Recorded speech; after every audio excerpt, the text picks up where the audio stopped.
Hi అండి. ఇంట్లో curry తక్కువగా ఉండేటప్పుడు ఇలా కళాయిలోకి పొరుక్కొని తినడం నా అలవాటండి. ఇంతకీ కర్రీ ఏంటంటే బీరకాయ శనగపప్పు అండి. నా స్టైల్లో ఎలా చేస్తానో చూద్దామా? ముందుగా కళాయి పెట్టుకొని పోపు దినుసులు, ఉల్లిపాయలు, పచ్చిమిర్చి, కరివేపాకు వేసుకొని తాలింపు అయితే వేసుకోవాలండి.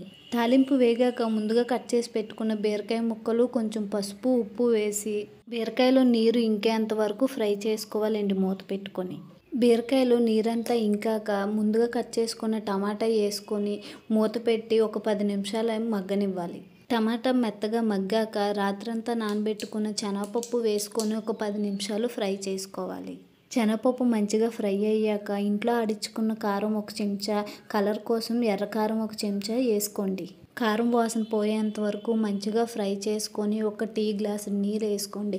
బీరకాయ కాబట్టి ఎక్కువ నీళ్ళు పడవు, అందుకే టీ గ్లాసులో సగం నీళ్ళు అయితే సరిపోతాయి. ఇలా నీళ్ళు ఇంకేంత వరకు ఉడికించుకొని దించుకోవడమే.